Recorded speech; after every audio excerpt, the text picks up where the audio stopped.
like you used to. Some days I'm not myself. There's no one I can turn to.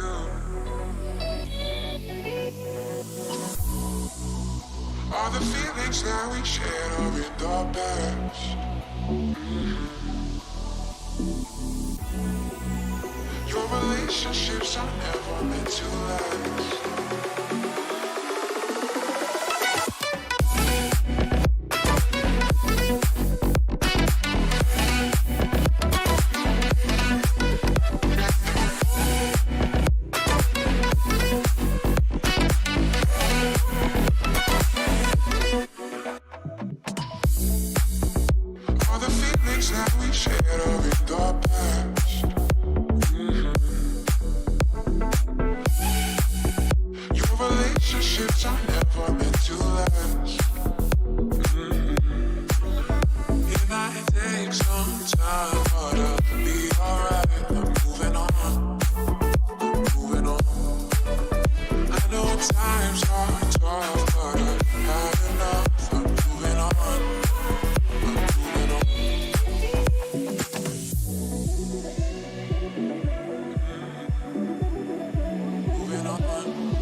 Oh, damn it. All right. You guys didn't miss anything with the no volume thing, by the way. One sec. It'll catch up. Yeah, unfortunately muted. What's up, guys? Okay. So what was I saying? God, you know what? I gotta stay on top of this. How is everybody doing? What was I saying? I was saying that it was an anti. You know what? So either way, you didn't hear. You didn't hear. I know, guys. It's gonna catch up. Let me just wait for the lag to catch back up. Okay, good now. Good stuff. What I actually was saying was I started the stream, and it was anticlimactic the way I started it. So, you know, for an all-time high. On not every exchange. We have to keep that in mind. It's good enough for me, right? If it's good enough for you, it's good enough for me.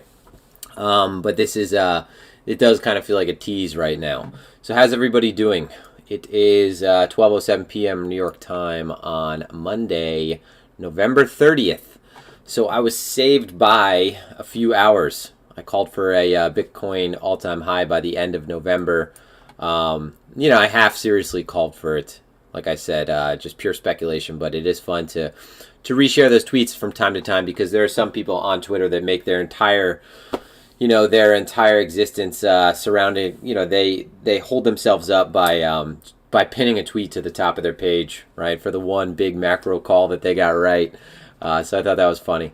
You know, obviously for all of us that pay attention, we know that that kind of stuff doesn't mean anything.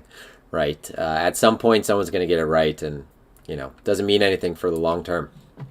So, hey guys, what's going on? Pascal, David, Dave, what's going on, man? X Factor, okay, LP, X Factor, Kel, Daniel, what's going on? All right, we got a bunch of people.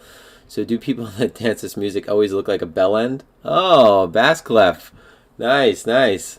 Are you saying that I look like a bell end? My hair is like super Keanu right now. No, so bass clef, I don't know if you're being a sarcastic little bastard, but I needed to get a playlist that was copyright, that wouldn't result in copyright infringement. So bass clef, just so we're clear, I actually don't really listen to that music at all. But I actually just needed it to have music for the beginning of the stream. If we had my choice, right? If I had my choice, I would probably be starting it off with Pink Floyd's "Money." But since you asked, I'm assuming you're calling me a bell end. I'll let you hang out, right? The first one's a slap on the wrist. The second one is a boot. It's a bit different for every exchange. Nom nom, what's going on? Broden Strength. Hey, what's up, man? How's it going, Broden?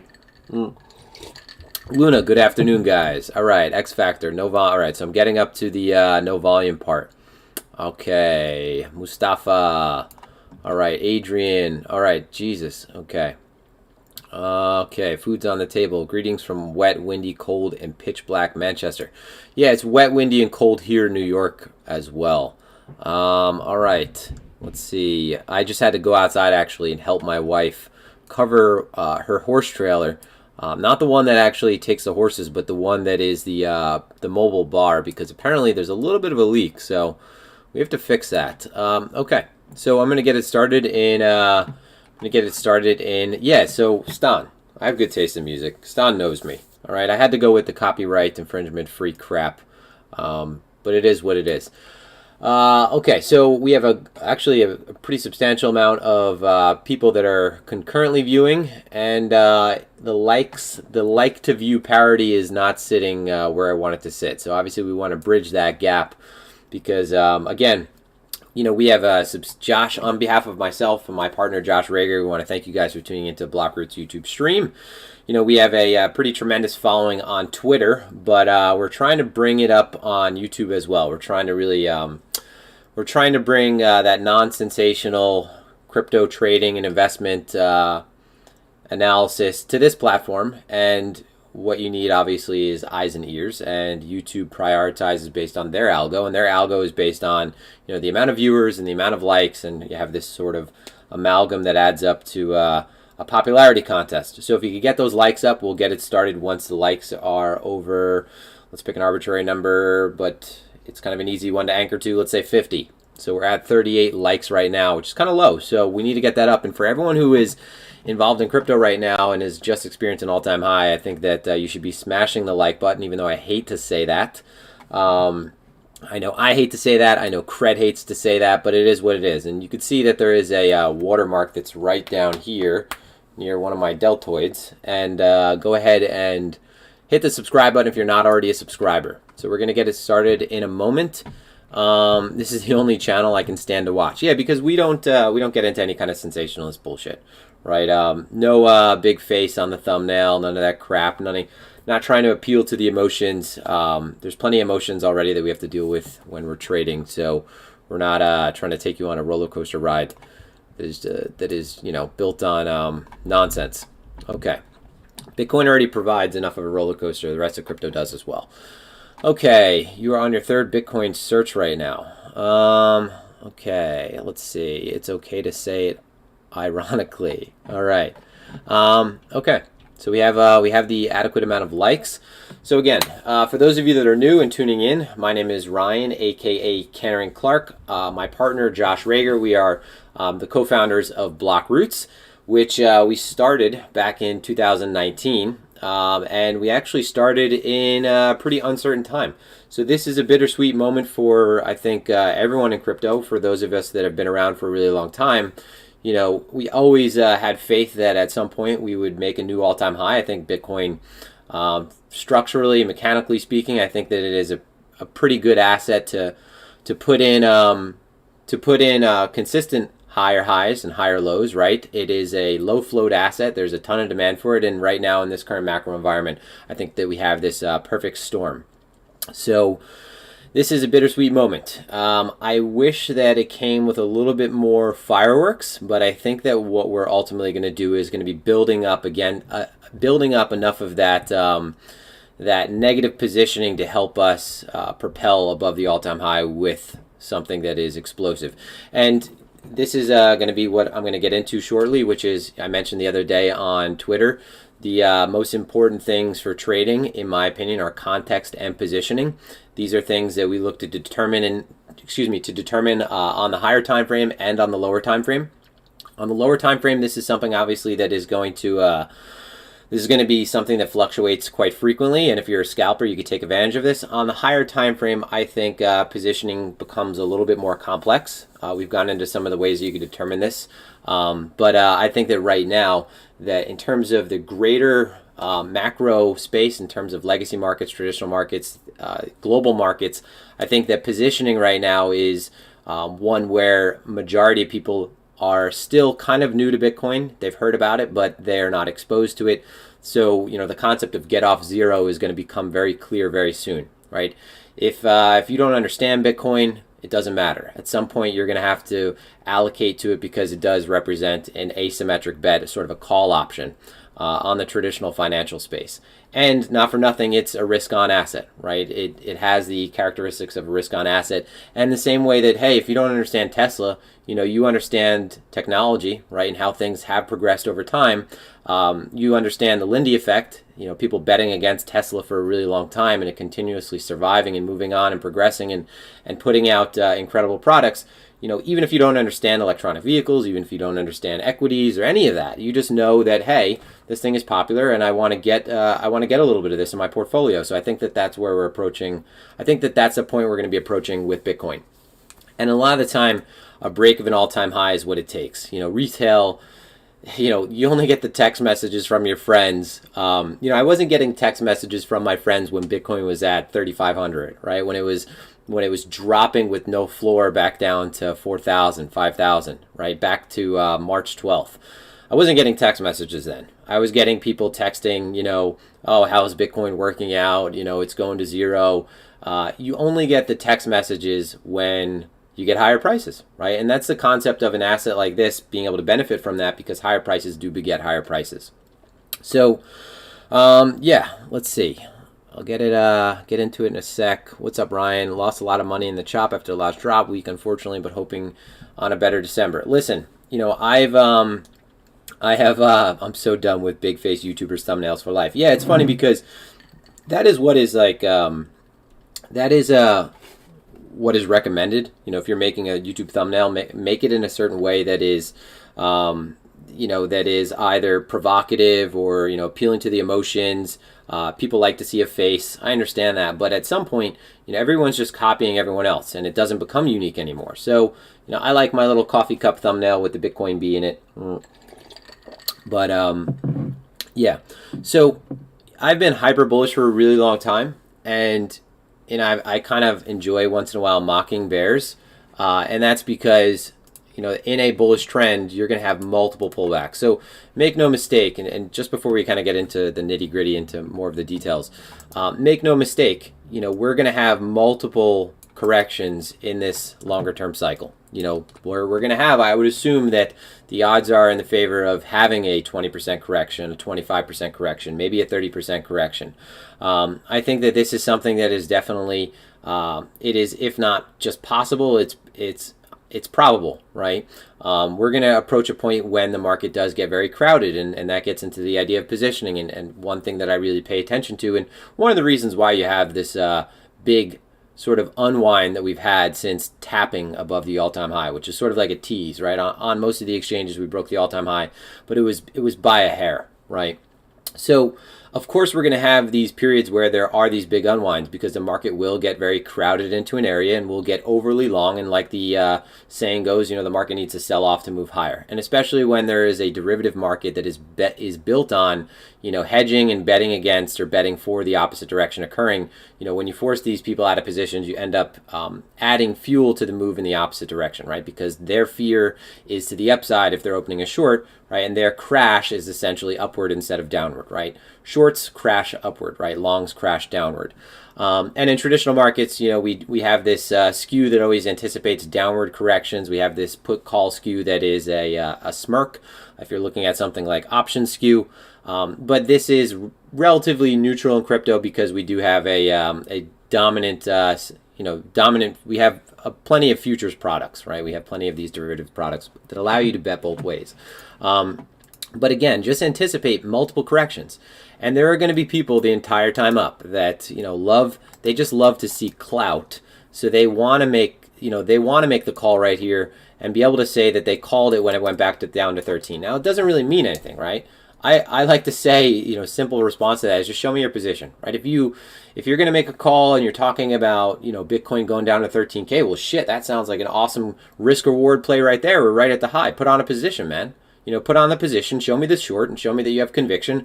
Otherwise, it's like, people could just make calls all day, right? At some point, if you had a room full of 100 people and you said, hey, I want you all to write down on this piece of paper what your thesis is for Bitcoin in the next, month. A good amount of people are going to be pretty spot on with their call, and that's going to represent a normal distribution, right? So, that will be represented, but it doesn't mean anything. It doesn't mean that they're worth paying attention to. They like to throw these things out to gain attention. So we're going to have multiple corrections. You're going to see that this has a larger growth driver in play, and I think that this is the kind of situation where you can't fade. You can't fade the fact that there are larger participants coming into the market. They're not cost sensitive. When you have MicroStrategy coming in, when you have Guggenheim now talking about coming in, when you have people like Raoul Paul saying that he's getting out of his gold and going 80-20 Bitcoin, these are people that serve as a signaling mechanism to the rest of the entire market, right? And of course, retail in this case is one of the first times where retail essentially got to front run these participants. But I think that, at any level that you see that there's always going to be this small group of first believers that really band together. And in crypto, it happened to be that this group was, I think, a lot larger than, some sort of traditional idea that starts off in a garage, okay? It takes a really long time to come to fruition and a really long time to come to market, essentially. So this was something that was decentralized and was able to sort of slip these normal boundaries and allow retail to get involved first.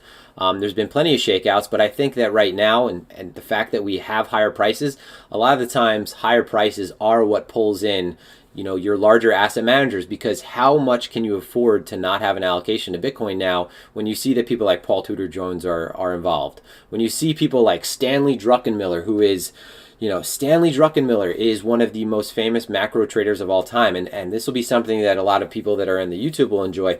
The guy's a technical trader. And I've drilled this point so many times before. I have my things about making fun of certain approaches. I'm an order flow trader. I like to see exactly where the volume's coming in, where the participation is coming into the market, where people look like for that participation, or rather where it looks like for that participation we're not getting any more result, right? Just basic auction. When there's a substantial amount of participation coming into the market and the market is not moving higher, well, then that's telling me that there's a heavier hand, and we typically see some sort of unwind in the opposite direction, right? I have my method. Okay, people are strict with, moving averages and technical levels. All right, when a major player comes into the market, a lot of these things lose a little bit of their value because this person is coming in and providing a floor. All right, and I think that you can appreciate Stanley Druckenmiller because he is, the way that I have said before, he says that when you break major levels within market structure, essentially, it is clearly painting a picture as to what is going on. It doesn't matter, where we sit with relation to, the 30 period moving average, or, Elliott wave says that this C wave, whatever the nonsense is. You could tell that I don't really even have a strong enough hand grasp on this, these other methods to recite them fast enough. But what he says is what I've said many times before, is when you have this major contextual changes, which go back down to here. So breaking, year-long highs, okay, treating that area as support, taking out, highs that have occurred within almost the last 2 years. It is a major contextual change, right? And what happens when you have major changes in market structure? You flip positioning for players that don't get involved unless these things occur, right? And on the 5-minute time frame, on something like a 30-minute chart, or even a 5-minute chart or a 15-minute chart, you have this structure that only limits a certain amount of participants to get involved, right?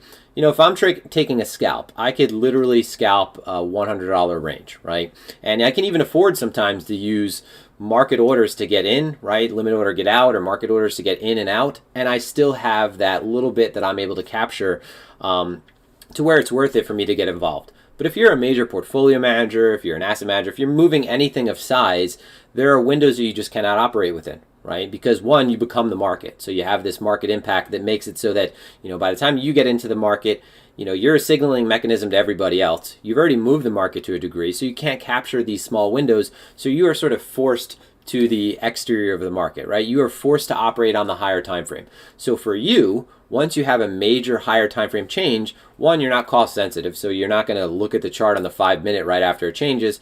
You know that means something significant has changed, right, in terms of the trend, and you're going to start putting on a position. And as you break that major level within market structure, or rather as that level is broken, now you are the entity that is defending it, right? So this is going to be something that I think is going to be very applicable to when we break the higher time frame, because you still have people that are, older legacy dinosaurs right now that are like, nope, not getting involved until this thing is clearly making a higher high, on something like the weekly, on something like the daily, right? What we consider the higher time frame trend, but to them, coming from equities, they'd be looking at something like a monthly chart and considering that, mid time frame or weekly chart. But for them, once we break the all-time high and we put in a significant move, the reason why I said that it's not necessarily certain that we break the previous all-time high is because they are now the participant that is brought into the market that is going to be buying the support and resistance flip, right? So even going back down to here, when I said that this level, even though it was loose, that it was so significant, it was because for so many people that level has defined the trend, right? For so many people, this level has been the turning point. Let me just fix this. For so many people, this level has been the turning point. It has been that contextual area to put on a position, or rather that area to put on a position that offers contextual risk reward, because they know, all right, if I short it here, if I short it here, if I short it here, my thesis is incorrect, right above this, right? So I'll know when I'm wrong, and it at least defines a really attractive trade for me, because the next support area is down here if you're shorting from up here. If you were shorting from up here, the next support area was down here. So it offered this skewed risk reward profile that was attractive, right? Once you flip this, everyone is coming into the market to defend this level, including people that have been waiting for that level to break to buy. So that's where I think we sit right now. So why we're having a pretty considerable correction right now, it goes to one of the two things that I always talk about, right? So two of the things that I prioritize are context, right? So what's going on in the bigger picture. And this is where technical traders, a lot of the times, your strict technical traders, your strict indicator traders, strict price action traders, strict system traders, they leave this out. And this is one thing that systematic strategies are not able to incorporate, not even machine learning. And that is what is going on in the bigger picture. What is developing? What is taking place? What is the current context? So current context, when you have a major market structure break, is that the trend is changing, right? Current context is something like low interest rates. It is something like gold losing dominance. It is something like the dollar declining. It is something like, excess money printing, okay? And the idea of inflation over the next few years. So that's context, right? That's a growth driver. So we have context. So when you have a pattern that occurs in a context that is absent of that, right? Or rather a context where we don't have all of those growth drivers, then yeah, you could treat a pattern like it exists in isolation. You could treat a support and resistance flip like it exists like any other that occurred, in similar market conditions. But when you have a major contextual change, right, where you have, if you just want to reference these larger macro participants coming in, when you have a major contextual change, suddenly this support and resistance flip, this support and resistance flip, they don't just become support and resistance flips. They become on balance of probabilities. If you're thinking of things in a sort of Bayesian way, right? It's a conditional probability. It's always the same probability. It's this probability within this environment, and it's a completely different probability in this environment. They're the same, for example, a bullish flag, right? So a bullish flag like this, a bullish flag like this, right? Same exact flag. If this one occurs under higher time frame resistance, right, in a downtrend, and this one occurs above higher time frame support with a growth driver, which one do you think would have a higher probability of breaking to the upside? That is a very, basic example, right? I always try to oversimplify things and almost make them sound stupid and dumb, but that's the idea, right? We have had a major contextual change. It adds weight to the long side tremendously. So many people have been treating shorts as if they are shorts that are, occurring in a vacuum, right? I didn't even get my short last night. It probably would have set up to be a good short for the same reason why, this position unwound itself earlier. And that was because we're getting to the next topic, or the next point, which is positioning, right? Where is the market dominantly positioned? Okay, and that's why I look at something like a footprint chart. Where is the market dominantly positioned? Where is most of the activity coming in? Now, when that activity is coming in, is it backed up by further activity? Is that activity that's coming in, is it resulting in higher prices? In the case of buyers coming in, are they resulting in higher prices, or is price consistently moving sideways, right? If there are increased sellers coming in and there's no increased downside, right? If there's no advance to the downside, no lower prices, well, then someone is clearly providing a bid, right? There is a stronger bid. The heavier hand is sitting below. So I'm going to tie right into why we could see a pretty significant unwind, right? We have been, and I went off on that sort of clinical, I go off on tangents, guys. You guys know how I speak in ellipses. We're going to get back to slowing things down now. It's just as you can imagine, for someone it's hard to not exude this type of excitement when you've been, bearing the bull market, the bear market, the sideways market, I'm maintaining faith, but I'm not really sure market. Okay. And now we have, we're right at that point. And, we could say technically we've broken the all-time high on a few exchanges. So if we look at Coinbase, we are, I think, $13 above, below the all-time high. So we're right there. Okay. Coinbase, I'd say, is very significant. I want to break the all-time high, right, on the most liquid exchanges. So I want to break it on the liquid exchanges. I don't want to break it on Bitstamp, even though that's an oracle for the derivatives platforms. So Bitstamp is used for the index on these derivative platforms. I don't want to break it on. I don't want to break it on Kraken, right? It was already broken on Kraken. X factor. What's the ... for? I don't want to break it on Kraken. I don't want to break it on exchanges that are not liquid. Okay, because what that is, it's essentially a fat finger in the opposite direction. It's people that are just aggressively market longing the top, and that's fine, right? But I want to see that we have presence over the top, right? That we've been, as we've talked about in BlockRoots, we've been accepted. Okay, so thinking of it like an auction. Okay, when you have in this case, the market is a two-way auction because things can be auctioned down as well. So if the market is an auction and the auctioneer has raised the prices above the high, okay, The volume is what comes into an auction, right? You have an auction. All right, Bitcoin is at 20,000. Okay, the closer you get to higher prices, or the further up you go, the volume in the room kind of drops down. What does the auctioneer do? He drops the price. Okay, he drops the price to meet where the demand is in the room. So what I want to do is break the all-time high on these exchanges that carry most of the weight, right? So Coinbase being a major fiat on-ramp, so a major conduit for retail to get access to Bitcoin. I want to break the all-time high there, and for that auctioneer to not be able to lower the price anymore. Okay, I want him to have to raise the price until there's only just a few more people bidding. All right, and then we could put in a correction and come back down and meet demand. But the real all-time high will be when we're able to do that. When we break the all-time high and we're able to sustain the bid. Okay, so what we saw recently is everyone's getting excited. You know, I did too. There was no way that I was going to short the all-time high. Okay, there's no way that I was going to short the all-time high, even though I knew that the all-time high short might offer me a really quick payment, right? You get paid fast. I just didn't want to, right? I wanted just call it for posterity, okay? And that's what it was. I aped in.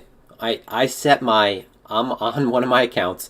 I set it to isolated leverage, all right, so that I could put in a substantial position at 50x, all right, where I didn't care if it was going to get liquidated, and I aped in. And I closed it out $250 later. But a lot of people, you have to imagine, a lot of people are doing that. Okay, a lot of people want to be part of the all-time high breaking.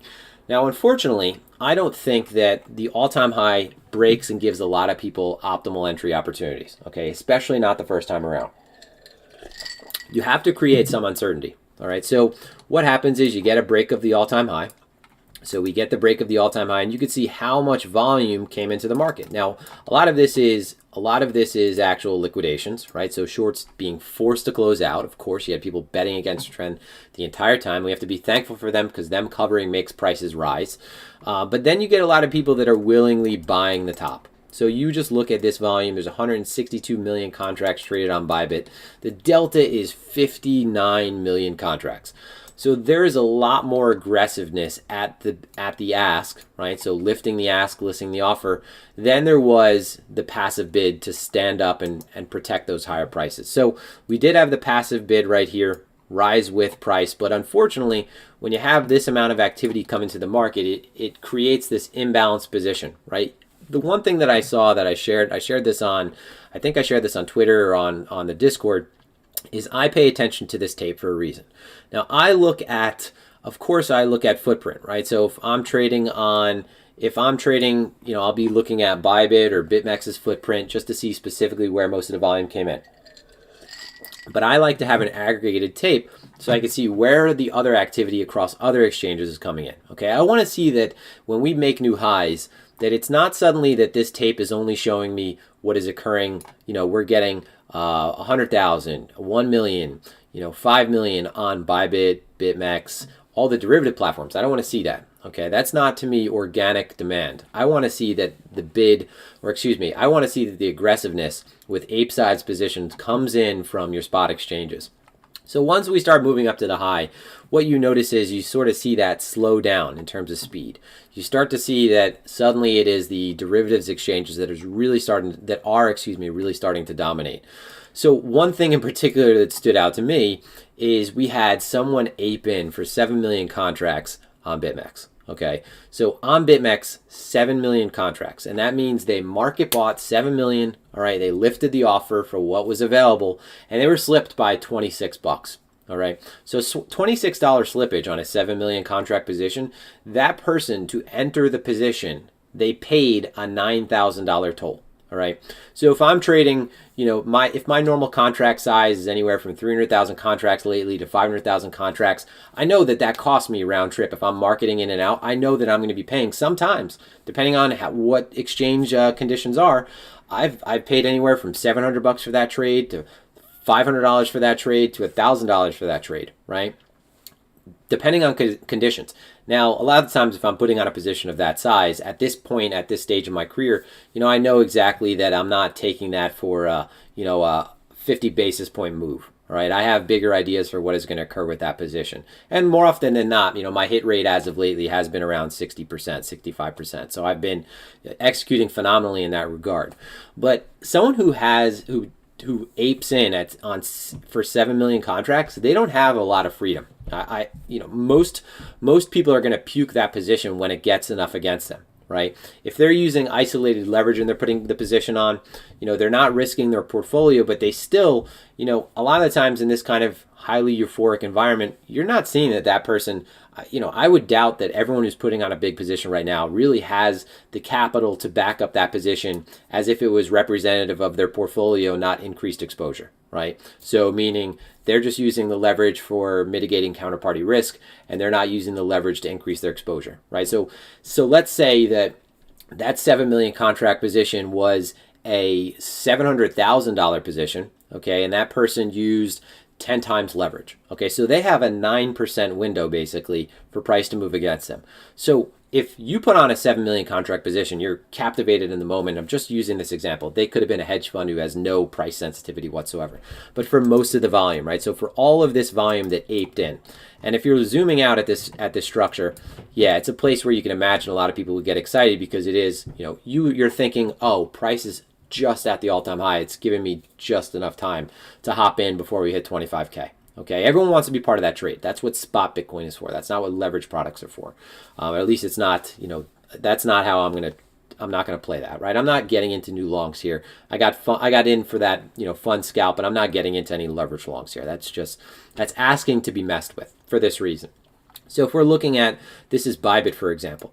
If you just look at the highs, right, so 288 million contracts, 162 million contracts traded, a lot of that's liquidations, but 28 million delta, 59 million delta.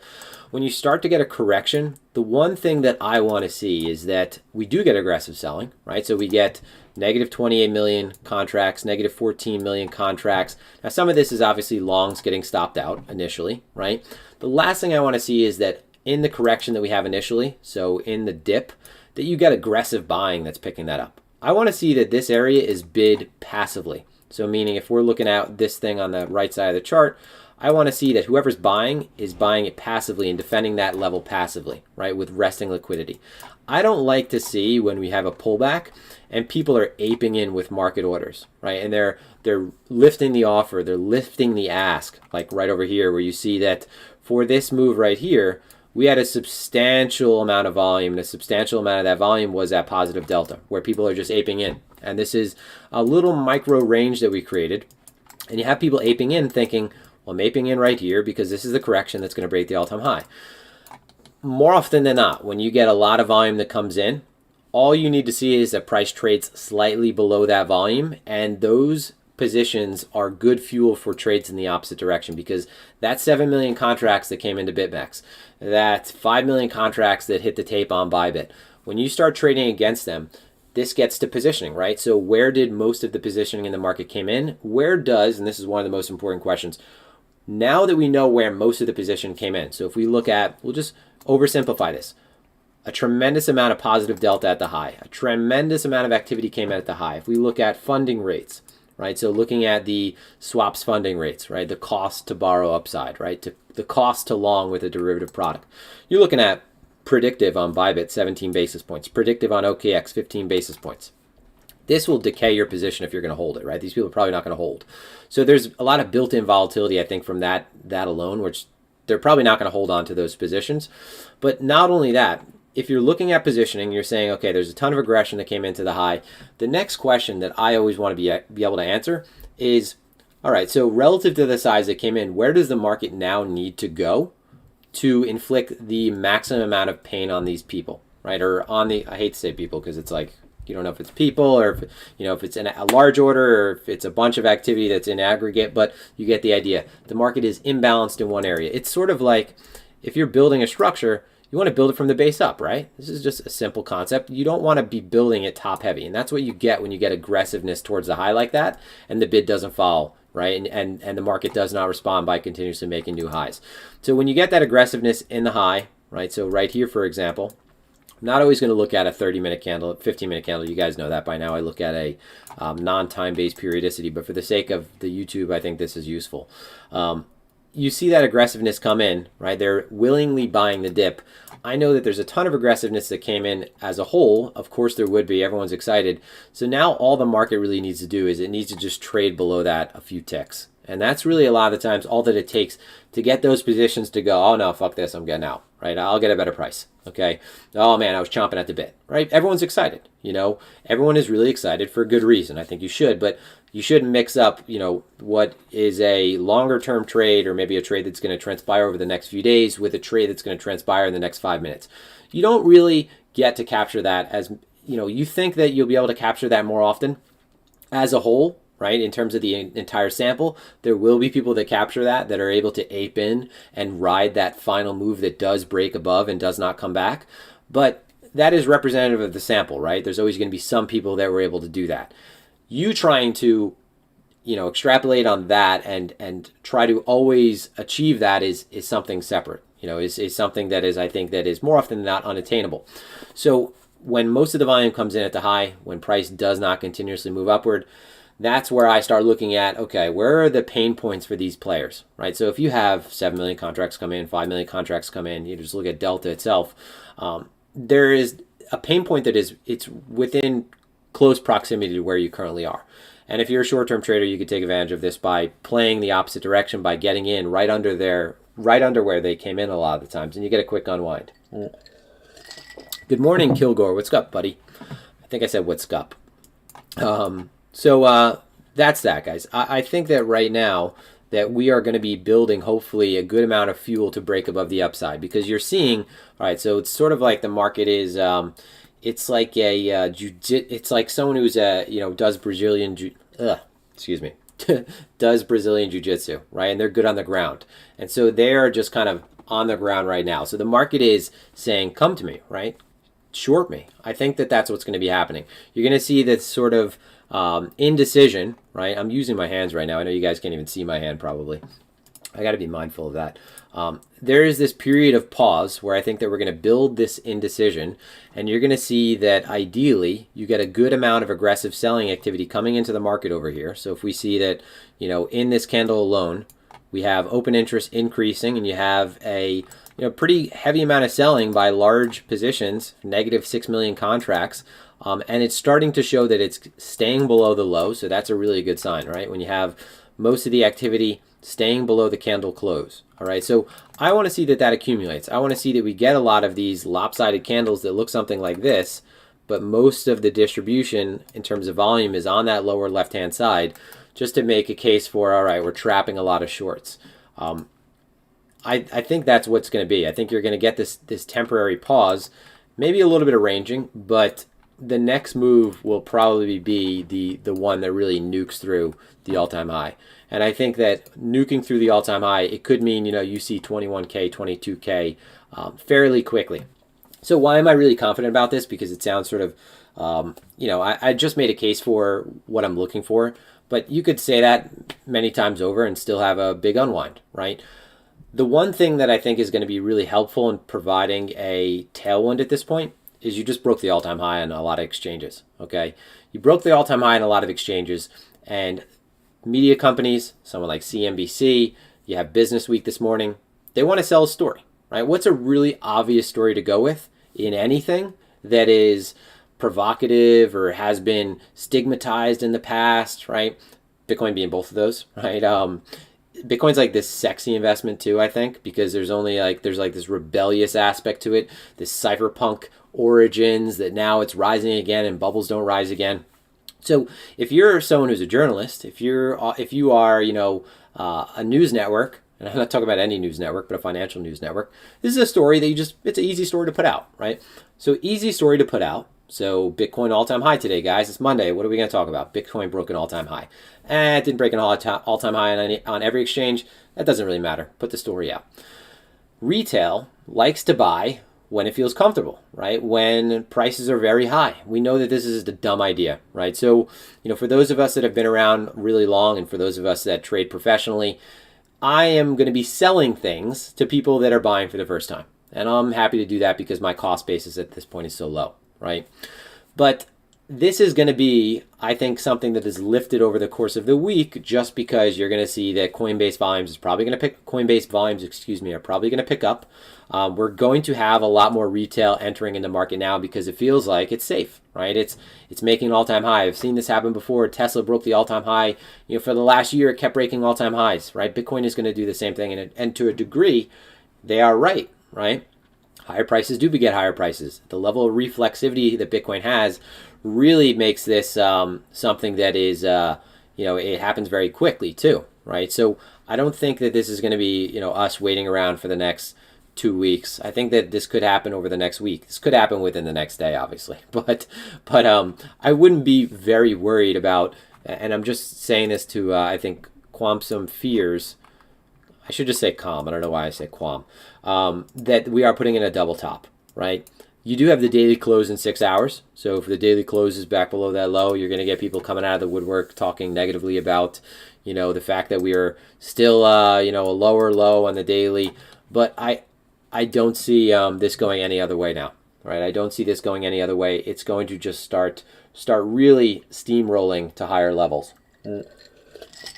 All right, so there's not a whole, and I did that whole rant in the beginning. For those of you that have been on BlockRoots and have been, it's not a rant, but for those of you that have been following the YouTube, a lot of the times we start off and we'll shoot the shit for a little bit, go over levels, and what you can see is on my charts, I don't have any levels anymore.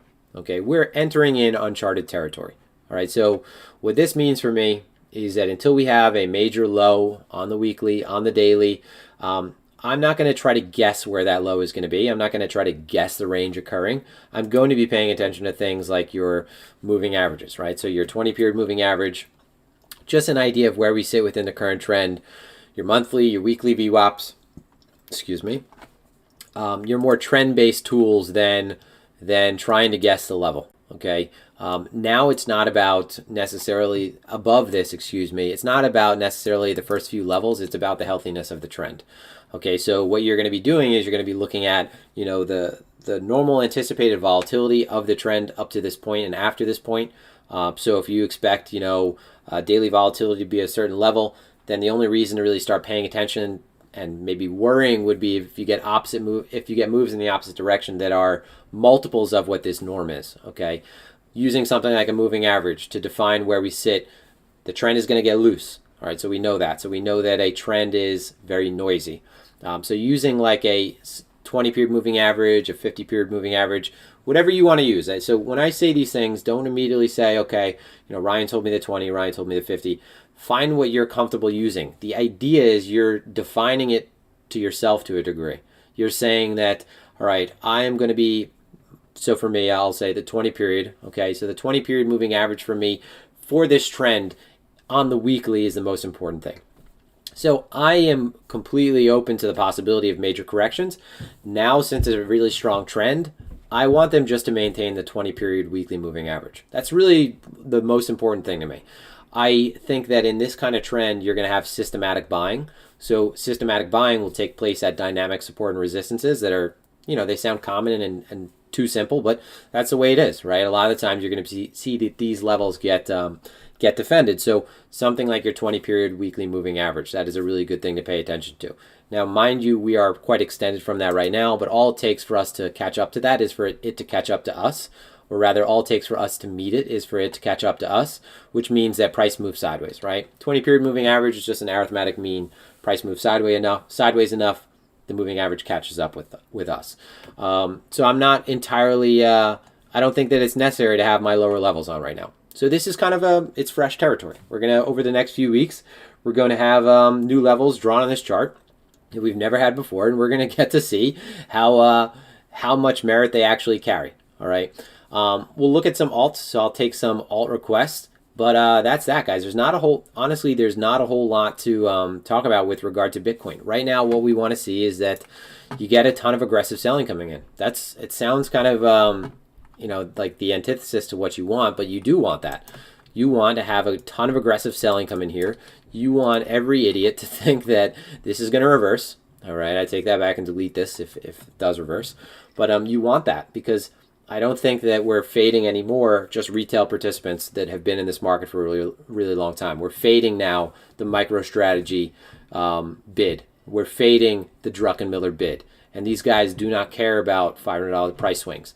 They have time horizons that are well beyond your idea of a long time horizon trade. So let's go over some charts, right? I'll take some requests. I wish I had something of more substance to say about Bitcoin other than to be so excited about it, because that's just where we sit right now. We just tapped the all-time high and broke the all-time high on multiple exchanges, and now it's just a matter of time, right? Now it's just a matter of time until we are, and the fact that we haven't been majorly rejected, another good sign, right? If we had a, let's say that we break the all-time high or broke the all-time high, and we had a, $2,000 candle that broke this low, well then, yeah, all right, guys, let's pack it up for a little bit. Let's look for the larger range to maybe develop. But this right now is kind of consolidating. And that's, if you're short still and you see consolidation at resistance, just think of, conceptualize what this level means. This is where supply should be, right? This is where the biggest seller should be.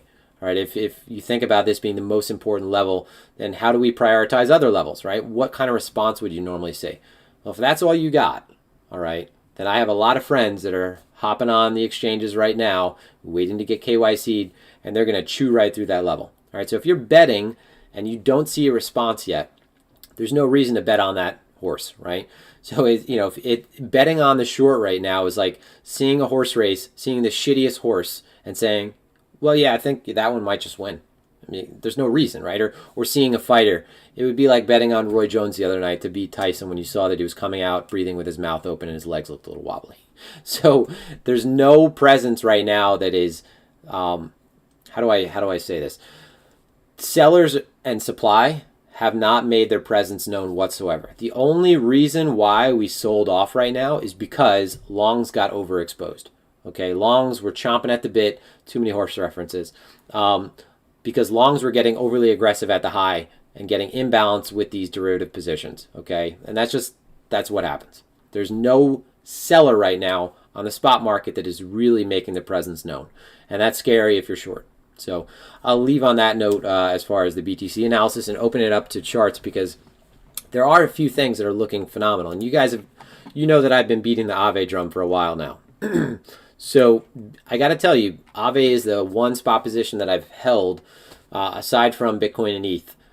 Throughout the time when I was talking about Aave and Wi-Fi and SNX, I got out of my SNX, right? I actually got out of my SNX. I got out of my comp. You knew about that. I got out of Uniswap. I got out of Wi-Fi. Aave was the only thing that I actually doubled down on. And I'm really happy I did, because we did have this move to the upside last night. So Aave is something that is, when you see that Bitcoin is moving up and that there are assets that are not being punished by it, so there's no like liquidity vacuum, there's no one benefiting from the other's pain, these are the ones that moving forward you're really going to have to pay attention to, because there's a high probability chance that there are a lot of people right now positioning in the major runners for the next cycle. And what you're seeing in terms of strength right now is something that can be extrapolated moving forward into 2021. So Aave for me is something that is very clearly going to be making an all-time high pretty soon as well. So Aave is something that's very strong. DOT looks good, but I want to open it up to you guys because this is kind of an open. So for those of you that are, follow along, tomorrow I'm actually going to be doing something with Cointelegraph and Crypto Michael. So we're going to be sharing charts tomorrow and doing more of an analysis on BTC, probably lower time frame, higher time frame. So tune in tomorrow. I'll be doing that. But I want to open this up for you guys right now. I know everybody's excited. Everyone is excited. I'm so excited I can't talk. All right. Okay. I'm going to go through all the questions. Let's see what we got. Let's pull it up. All right. Got me watching TV. Oh, so, all right. So I got a lot of stuff up here. Hold on one sec. Nothing can pump forever. Not even Jakey muscles. Let's see. Yeah, well, Bitcoin is built to pump for a really long time, and I wouldn't bet against yourself either, Jakey muscles. With the proper diet and supplementation, you too can pump forever. I think that this is kind of crazy, but I think that we're going to be, hopefully, years into the future, we're going to talk about aging like it was passé. And be like, oh my God, remember that time when people used to die at 90? Oh my God, remember when people used to atrophy when they were 50? I think that that's what we're going to be saying in the next 100 years. I hope that I'm going to be saying it, but sometimes, you're just not born in the right period. That's silly. Who knows? But all right. So let's see. I'd bass. Is bass as guitar, not the fish? Okay. Oh, bass. I'm just oh bass. Sorry. He says bass, and he says bass as the guitar, and I'm saying bass as the fish. Ali G. Yeah, I love Ali G. So, do you think mana ever land on the sun? What about in the winter when the sun is cold? All right. Okay. What's your next target?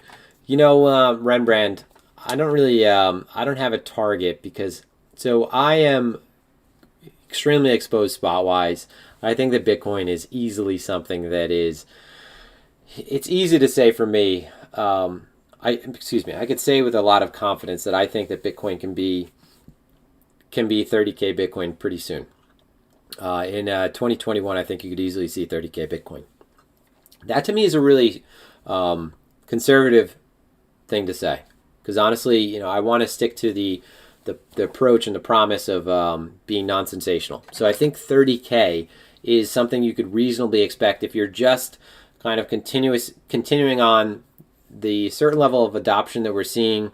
If you imagine that there's likely going to be, so here's the thing about asset managers, okay? Asset managers that are small asset managers, they could afford to do a lot of different things, right? So me, whenever I had a boutique, I could afford to do a lot of different things on behalf of the small amount of clients that I had. So a lot of flexibility, okay? When you're a larger asset manager, it requires a lot to get off zero, all right? So it requires a tremendous amount to get off zero, and by get off zero, I mean actually to adopt Bitcoin, to actually include Bitcoin in your allocation, right? In your into your strategy or your approach. And at this point, I think everyone's long only, right? These asset managers are seeing are coming out are long only. They're not fast money trying to bet against a trend, right? We've seen that on the CME for a really long time. So the asset managers that we're interested in are things like sovereign wealth funds, pensions, long only asset managers, right? Not people that have time horizons of 5 years or maybe 5 years. Not people who have time horizons of a year, right? They have big picture goals, and they're not as cost sensitive. So when it comes to asset managers, with something like this, there is a risk, right? The same way there is a risk to tell your friends you're an investor in Bitcoin a while ago. It was like, all right, this is kind of stigmatized. This is not taken seriously. I experienced it myself, right?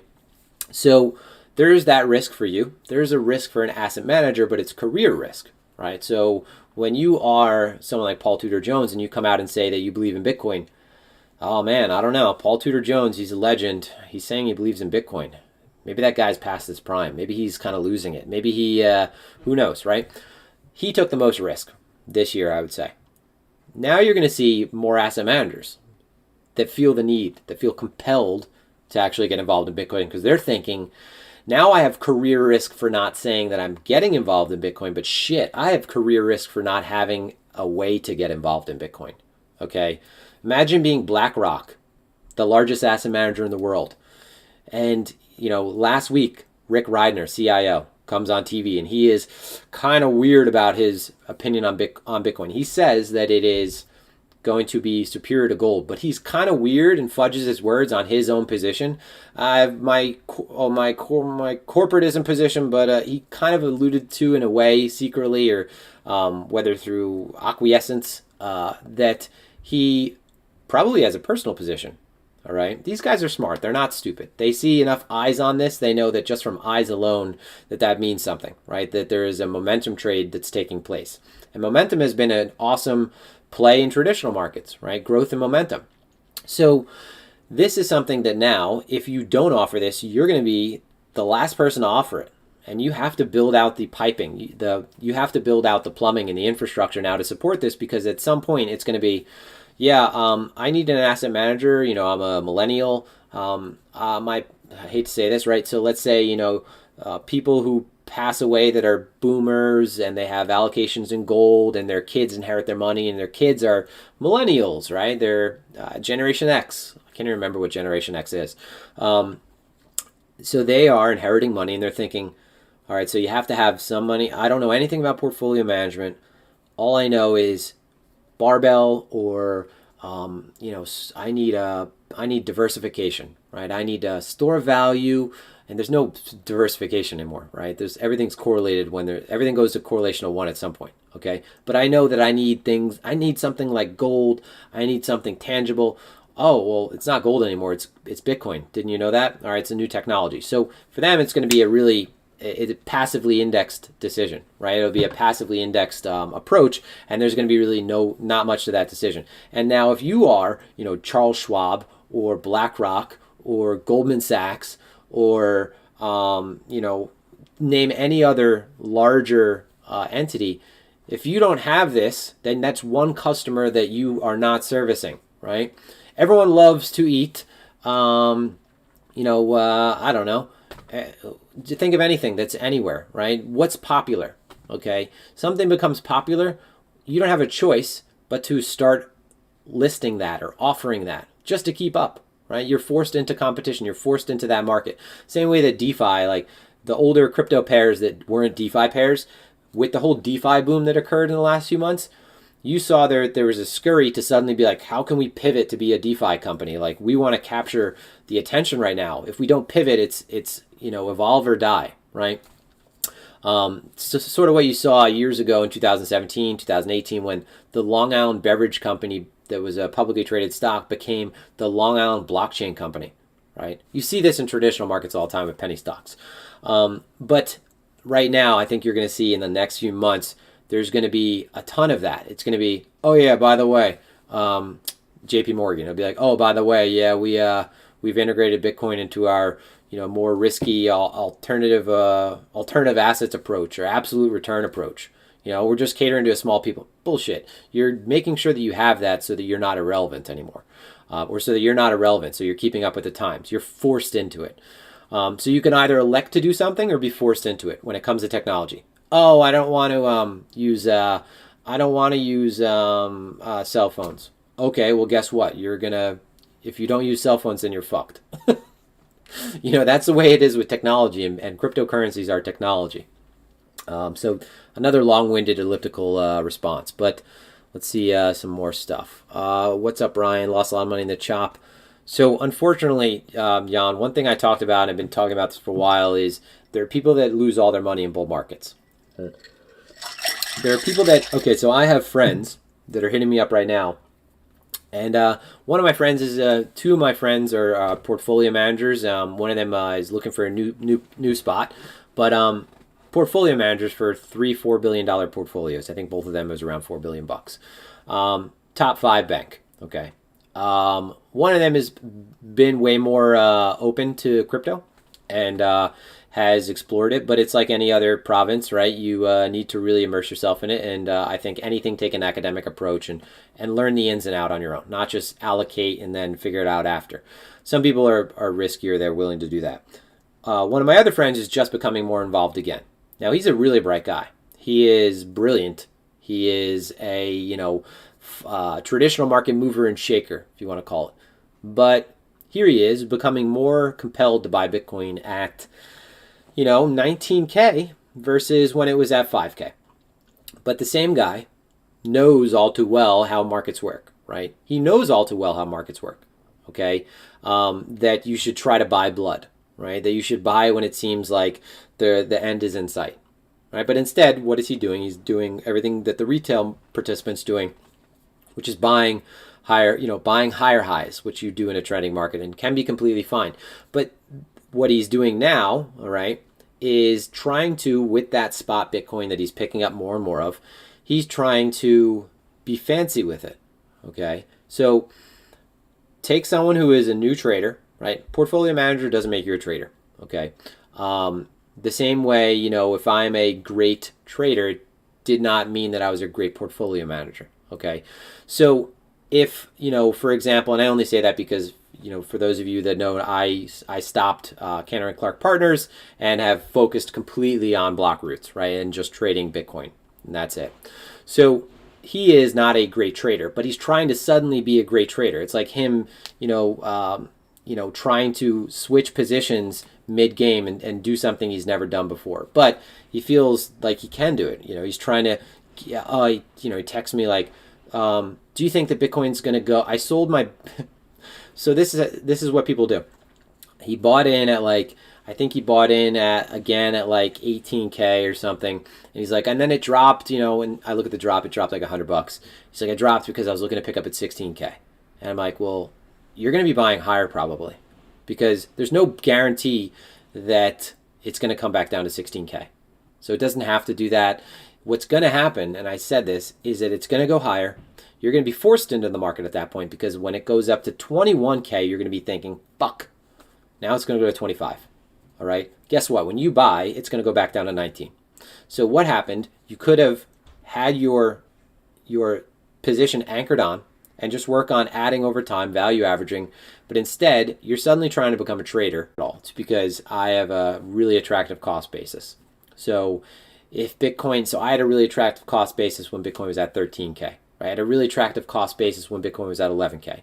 So when you are entering into the market later, your cost basis is that much closer, right? That is that much tighter. So anything that moves is something that you immediately feel, right? So if you're in Bitcoin and it moves slightly, you're thinking, oh my God, I put a lot of money into this. You have something that you could literally just put away and not worry about. If you're going to trade, have a separate side pool of capital for that. But I would not, I don't know. It's hard for me to say. I'm not worried where we currently are. But I understand with you're not comfortable with your net worth going up so fast. But that's so Freddie, the one thing that you have to show respect to OGs for. When I say OGs, I mean early adopters, really.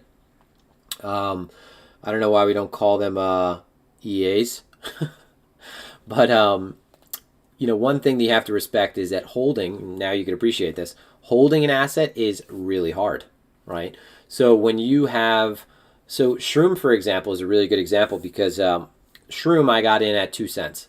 Shroom went up 7x. And I had the benefit of being asleep when it went up 7x.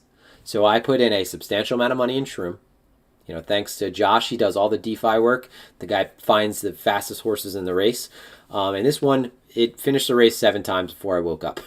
So I woke up seeing Shroom was up 7x. All right, I sold it around, I think I sold Shroom between, I can't remember if it was between 7 and 11. We'll just say 7. Say 7 and 11x.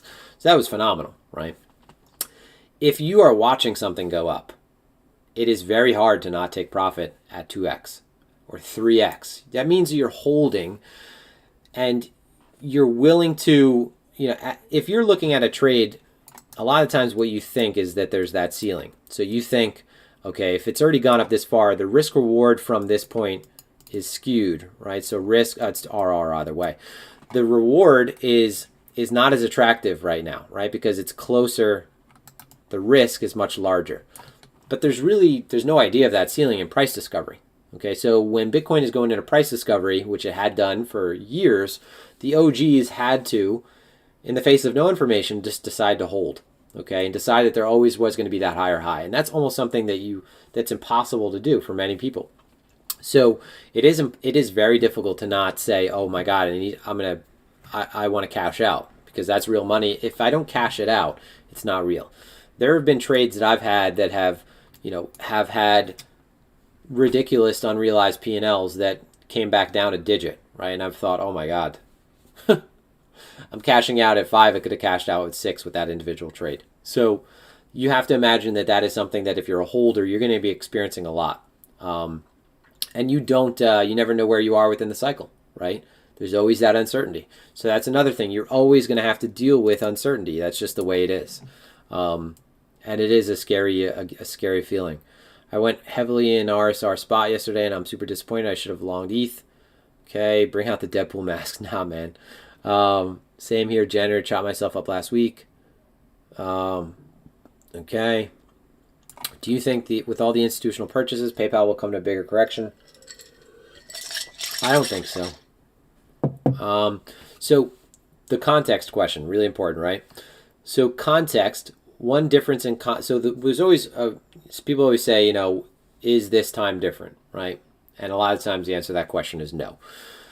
Is this time different though with something like you look at a lot of the times we're going to reference anything that occurred, anything that's historical price action. So we look at previous cycles, and that's one of the reasons why we say the 20 period is important. But we also know the 20 period is a place where systematic trend followers will bid, right? Because they will be defining the trend on that. You'll see it act as support. But we look at history to reference what might occur in the future. And this, for many reasons, is also a mistake a lot of the times, because things don't repeat, they rhyme, right? History doesn't repeat exactly, it rhymes. So a lot of the time, you'll see that, well, not a lot of the time, more frequently, excuse me, people are talking about the 30% correction because we had multiple 30% corrections prior. But you can say that with an institutional bid, there's a big difference from this side of the market on. This side of the market has an institutional bid. This side was completely bid by retail and first believers, right? Early adopters. And then this was your retail mania. So retail mania is going to be very imbalanced. With an institutional bid, an institutional player can put a floor in a market, okay? They can provide a floor. They can provide a bid that no one else in the market can. They have, if you're think about like BlackRock coming into the market. With BlackRock coming into the market, if BlackRock gets in around 20K, let's just hypothetically say BlackRock is entering in the market right now. They're TWAPing into the market. So BlackRock is TWAPing in. I don't think you would ever see a 10K Bitcoin again. I think that it would take a lot to move the price down. BlackRock would either sell their position or continuously protect their level. So you could see that a floor is put in by institutions. So what that means is, and it doesn't necessarily need to mean that they are saying, I will defend this level, but that when the market is puking, all right, why does the market sell off so much to begin with in previous conditions? It's because there was a larger derivative presence, right? So you had a lot more of this open interest, these positions that weren't really organic spot demand, and when they get crowded and they unwind, you get these really violent moves. This whole move is spot driven, right? So if there is any unwind and you have someone that has an intent of continuously picking up as much Bitcoin as they can, they're kind of there to catch that fall, right? So maybe the average correction now moving forward doesn't break 20%. Maybe big corrections get smoothed out over time. And if you imagine that, the asset grows logarithmically, maybe over time, those changes in price action also begin to compress as well, right? So if earlier we had a lot more violence and reflexivity within the trend, maybe moving forward, and this is something that will happen with higher prices, volatility will subside to a degree, right? So as prices get higher and higher, you could actually expect volatility to decrease rather than increase. Yeah, let's get back to that chat box. What do you think about 4-year cycles in BTC? So the interesting thing about Bitcoin is there's been this uncanny similarity between one cycle to the next, right? Almost as if, someone said this recently, almost as if Bitcoin it's an algorithm, right? And it has this repeated behavior almost to the point where I think I said almost to the point twice in the last sentence. You know that I'm super critical of that because I'll call myself out on that. It is, if you look at, let's see where we were when we broke the all-time high last time. So from all-time high up to, where's the break of the all-time high? So let's go here. One sec. Okay. Let's use that all-time high. All-time high up to break. That's 170 bars, all right? This is 155. So close, right? Close. There is a great deal of similarity between these structures, though, right? And it's something you could easily spot with your eye. It might just be the fact that we do have the halving and we do have this drastic change in the market that offers some level of predictability with how the trend is going to transpire in the coming months and years afterward. So I think that it is reasonable to say that it probably does continue to some degree in a similar fashion. So that 4-year cycle, right? It's possible. All right. When everything took a dip, I took your advice and stepped away and trusted my trade setup. I'm all about a good dip. Yeah. Yeah. Picture perfect retest. Clinical as always. Thanks, man. I know it's still fresh, but what do you think about all-time high wasn't broken more forcefully? You know, up to the all-time high, we have a lot of, it's just open conversation, right? We're just, I'm thinking, oh, 1 second, I'm like, I think the all-time high will just get nuked when it, and we're going to carry over to 22. I don't think, I don't think anything's wrong with the way we tapped the all-time high right now. I think the fact that we tapped it and didn't have a major swing failure, that's good. I think that we're consolidating under that. That's good, because all I want to know is that the positioning now that comes into the market is thinking that this is not going to result in an all-time high. I want to start to see that it is being bet against. All right, I want to start to see that we do have a lot of negative delta coming in instead of this willing buying that we're getting. So you might need more of an unwind, right? But is that going to change much if we come back down to 18.4? I'd say that it would even help, right? Let's say, make no mistake, guys, we tap the all-time high, we're going, I would say with 99% certainty, we're going to be breaking the all-time high very soon with force. If we move sideways, I would be really happy, right? If we came back down, let's say we came back down to 17.8, 18 something, that just opens up the door for the conversation of, oh no, we just double topped, right? Oh no, my short the first time was wrong, but this time, we broke the daily high, but now we're closed below. It's a short. I would like that, because it just allows for more offside positioning by the players that end up helping to move upward. The fact that we broke the all-time high and we saw, it's the best example I could give is I shared the 7 million contract position. I'm like, sorry, dude, there's no way you're getting a free ride, right? There's no way that you're aping it with 7 million contracts and that Bitcoin is going to leave without really testing your resolve. So I think it needs to build in the opposite direction, honestly. And if that's a few hours, if that's a few days, we'll see. I think that that's what you're going to get, which is going to leave to, so we didn't get an acceptance above the all-time high. So acceptance is when, you raise the price of the asset in the auction and the room rises with it. The volume in the room rises with it. The buyers have accepted the higher price. They're willing to bid at that level. We didn't get that yet. So once we do have it clearly, so let's say, and a lot of times it does look like a confirming higher time frame candle. And I think you could even see it on the lower time frame now. If we get a 30-minute candle, if we get a 5-minute candle, let's go down to the lowest time frame almost. If you get a 5-minute candle in the next, let's say you move sideways for a little bit and then you get a 5-minute candle like this, and it doesn't reject right away at the previous high, that's the candle. That'll be the candle that you're going to see is, if it's not rejecting with a wick at this high, if you get something that's, you know what it looks like. You've seen it many times before. So imagine that we are grinding now. Imagine we float up to here. If you float up to there like this, it's a wrap. All right, it's nuking it. And I would love to see it float up and us have something like a CVD that is moving down to indicate that it is starting to be aggressively sold in anticipation of correcting again. If you float up and then you see a candle like this and it's above the all-time high and then it's not doing anything, that's your 5 seconds right there that you usually get before it starts doing what? You've seen it before. It actually goes up at about this rate, and then suddenly it turns into, what does it turn into? It's that $1,000 candle out of nowhere that you don't have the opportunity to get out of the way of. So I think that, we got sort of this anticlimactic break of the all-time high, but I think the real one is being set up right now because you need to build that short fuel. So no reason to lose faith. All right. Okie dokie.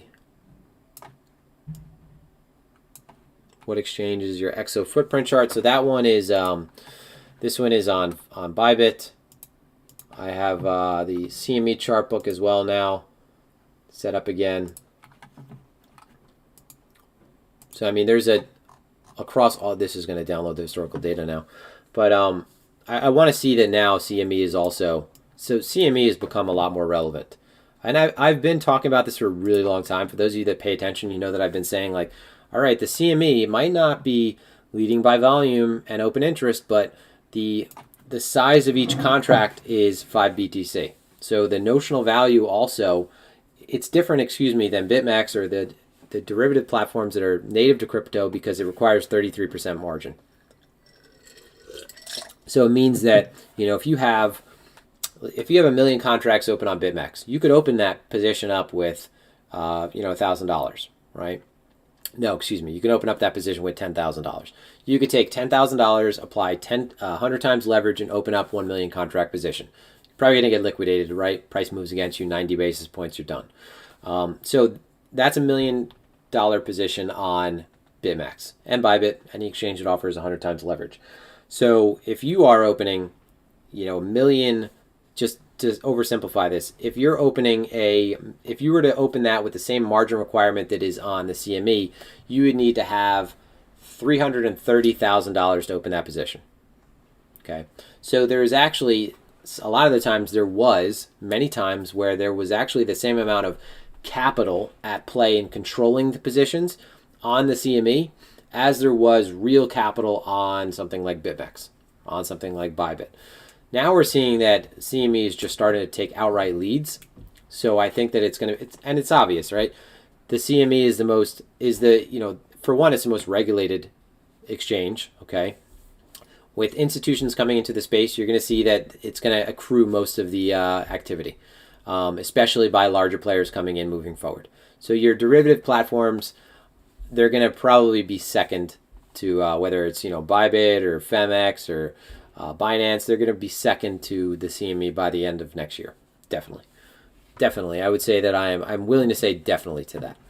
So the XO is Bybit, but I switch around between Bybit, BitMEX. All right. Where can I find the aggregated tape? This is Agger. So this is Agger trade. Okay. Feels a lot like Christmas. Yes, it does. It does. Do you think that with all the institutional purchases, PayPal, okay, I already got through that. Okay, so the chat went up again. Okay, I'm gonna look at DOT.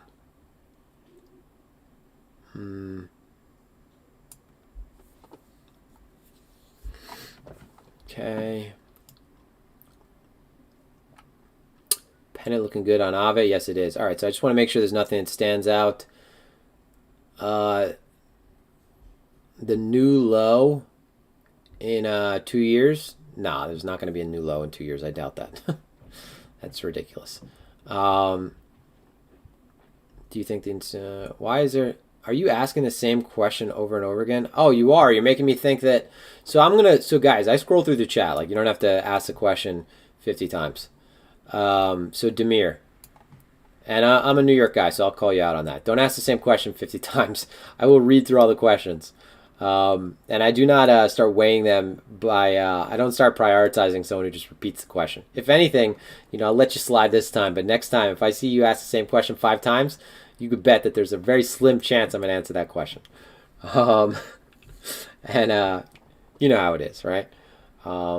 Bidding the monthly TWAP on dips. I think that moving forward, Stan, that those higher time frame, whether it's trending tools, VWAPs, I think that's a really good idea because, one of the more common things to talk about lately is the TWAP. But institutional players, they are, it's the VWAP and the TWAP. So I think something like a monthly TWAP is phenomenal because that represents if you're thinking about this properly moving forward, that represents a reversion back down to the value area, right? Price gets extended from value, from where most of the volume was put on, and it returns back to that level. It represents imagine being a value investor, right? So this short-term fluctuation about value, when it gets extended to the upside, when it falls back down to a value area, that's a really good buying opportunity. So I think any one of those higher time frame TWAP, VWAP levels are really useful. I thought you said VWAP, so I was answering it based on VWAP, but I saw you said TWAP as well. So both of them.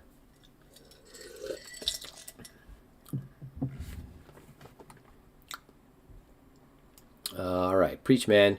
Staring at your P&L as an uncovered window. Yeah. It's the uncovered window at a casino letting you know the sun is up. Yeah. Oh, man. Oh, my God, Demir. How many times did you ask this question, man? That is a no-no.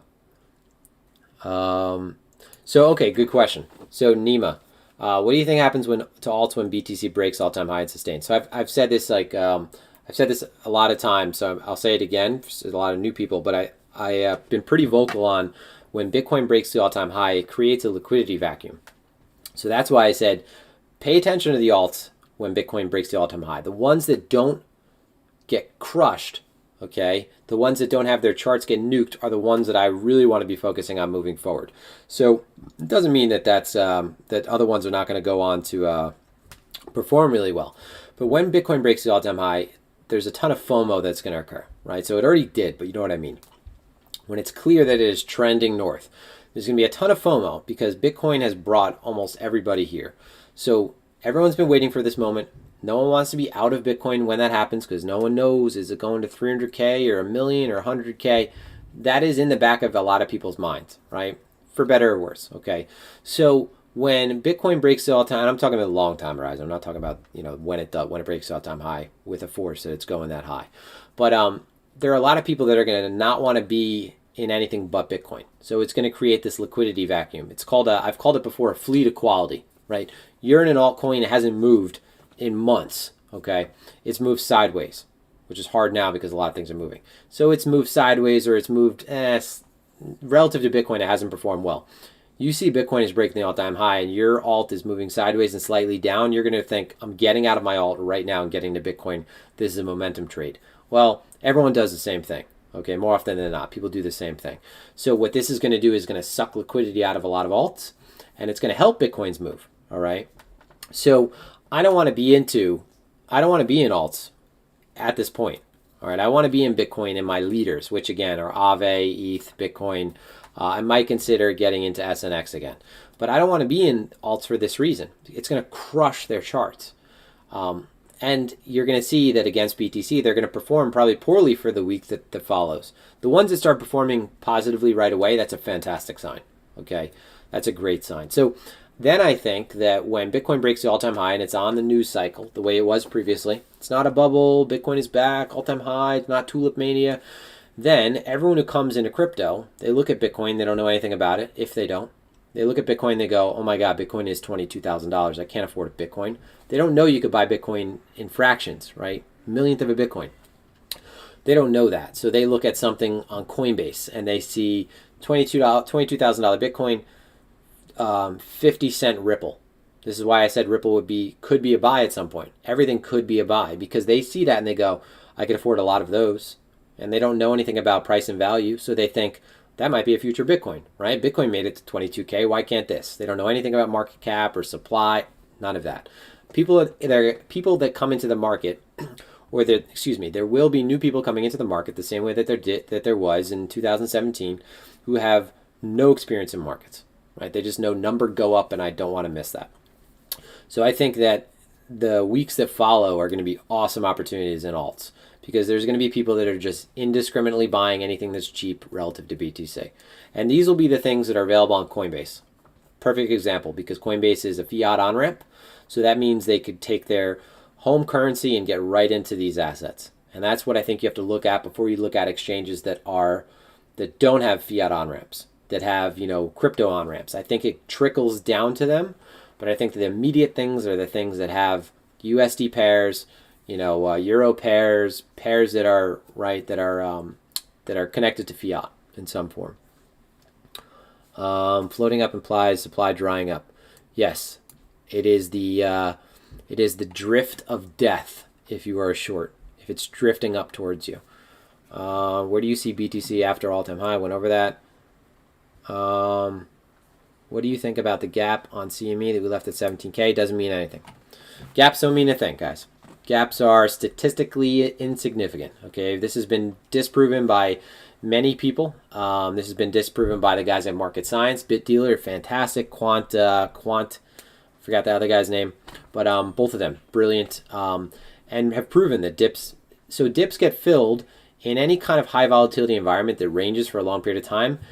There's a really good chance that anything that did this within the dip, if price has been ranging for a long time, just through price moving within a larger range, the dips are going to get filled just through happenstance alone. All right, there's no causation with dips. The only time I could say that dips might have a higher probability of fulfilling and be actionable is if we have, let's say, a dip, not dip, excuse me, a gap, excuse me. If we have a gap, right, here's a gap in the CME, and we are close to it, then people who are considering buying might feel less inclined or more hesitant to buy because they think, oh, well, we're close to a gap. It's probably going to pass through the gap. So that's that buying pressure that steps out. Then you have people that think, maybe this is a short-term opportunity to sell in short because we're close to this gap. So you have this sort of increase in selling pressure, this lack of a bid, the hesitation to bid because we're in such close proximity to a gap, that, yeah, in that way I think that it can become self-fulfilling. But I wouldn't really try to build a system around that. So there's a lot of things, patterns of occurrence that you could build systems around. And I think that, like all things, you need to go with what is most consistent, right? Dips consistently fill over time, like 99% of them fill. But the one thing that dips miss, the one thing that's missing from making that actionable is, does a dip fill 5 minutes from when it was created, 5 weeks from when it was created, or 5 years? Okay, there's a dip filling over time doesn't mean anything, right? All dips fill. That's great. Prices ranged for the last 4 years. Of course, dips in one of the most volatile assets are going to fill. Bitcoin has a tremendous ATR, right? Average true range. So of course, dips are going to fill in the asset that moves the most. It's given more chances to take the opposite direction and cover that gap. I keep saying dips. I'm talking about gaps. My wife is texting me and she's on my phone. Gaps, okay? So, so of course, yeah, they'll fill, right? But saying that that's something that you could bet on occurring, within a reasonable amount of time is the part that doesn't work out. I don't think I probably said gaps 4 or 5 times that I should have said gaps when I was saying dips the entire time. We're talking about gaps. All right. All right. Guys, I'm fucking excited, just to be honest. Right? I'm excited. I was excited, woke up early this morning. My wife wanted to sleep in. She had an event last night. She opened up the Horse Trailer Mobile Bar. She was doing a charity event last night. We do a lot of charity events. I've helped her a few times. I helped her the time she cut her finger off, so all of you remember that. But so she wanted to sleep in this morning. I got up very early, and I didn't expect this, right? I was looking for that Coinbase bid from, I was hoping that would have shown up by the time I woke up. It shows up around 5 a.m. New York Open should be good if things are looking, ideally we were looking for a good New York Open today, and boy did we get it. It became very clear we were going to the all-time high. So I got super excited. I made myself a really strong pot of coffee, okay? I didn't eat because I had to help her cover the trailer, right? So that was kind of a fiasco because the trailer's really high and we have this really nice cover, but it requires getting on a ladder and really it's weird to try to shimmy the cover over the trailer because it actually fits like a box. It's like a big cover. It's not like, it should have a weight that you like throw over the side of the trailer or a bar that pulls it over, but no, you have to put this on with your hands by climbing over the top. And it was pouring. So, I didn't eat, and then right before the stream, I'm on like 3 cups of coffee, right? 11:30 already almost. I have no food in my stomach. I'm wired. So this has been like this stream has not followed too much of a, it hasn't followed a lot of structure, but I think it's like a celebration. I'll call it a celebration instead of a stream. I think you guys can celebrate if you hung on this long, right? In the face of disbelief, in the face of people, not believing in Bitcoin, calling it tulip mania. The tulips never rose again, right? There was no second coming of the tulip bubble. So that's the definition of a bubble. Okay, when something breaks, it does not inflate again. It does not inflate back to its all-time high for sure. All right, so not many charts you guys are sharing. No, I don't stream every day. Just Mondays, Wednesdays, and Fridays.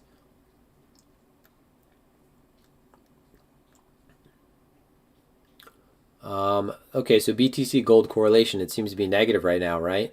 But it is short term, right? So I've always said these are short term spurious correlations that are kind of put on by traders themselves. So they are self fulfilling.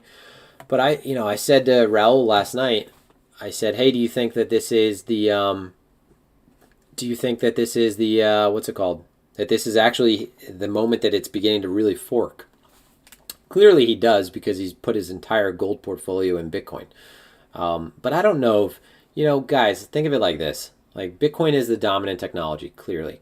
People go with technology. It's just the way things progress. That's the normal sort of chronological, that is the progression, right? That people adopt the new technology, the more superior stuff. You don't stick with the old stuff. I don't keep my gateway computer that runs on, I'm thinking of what first computer I had. First of all, I had MS-DOS. But I had like an old Apple. It was a big box. Like, I don't keep that because because of nostalgia. I don't use that still. So there is no use for certain technology when new superior technology comes out. But in the case of gold, if you're looking at Bitcoin as technology, gold, people are animals, right? People are in a way, we're not going to evolve past the point of really valuing tangible things.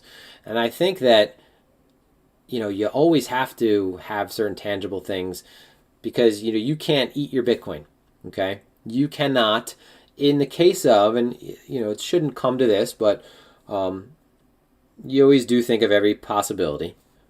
In some dystopian universe, right, where things fall apart. This could be, right, in the future. If anything, in the past, empires have risen and fallen. There's been great periods of destruction and a reset. If there was this, and the internet shut down, let's say that someone set off like an EMP, right, and destroyed the infrastructure and destroyed all of the things that Bitcoin relies on. Well, then what are you going to buy your food with? If you're bartering, what are you going to trade with? Well, gold is going to be more useful than Bitcoin in that event. Now, it's easy to create some type of alternative hypo to use to make an example, right? But I think that that'll always be something that people, to a degree, value, just the physical aspect to something. Even though people don't have physical gold bars, most people who own gold don't own gold spot, right? They don't take delivery of the gold trading futures. They don't store the gold that they own, right? For most people that have gold in their portfolio, it's the same way that they own a stock, right? But there are a good amount of people that do have gold coins, that do have silver coins. So I don't think that you're going to see that this is something that completely loses its importance over time. So I don't want to beat that drum, because then what you're doing is you're going to become the Peter Schiff of Bitcoin. And those people are annoying, right? Like, I'm all about beating the Bitcoin drum when it's time to. Like right now, this morning, it's time to. It's exciting. If you're not celebrating right now, like, you're fucking boring, right? But, a week from now, the one thing that we always do is we keep it level-headed, right?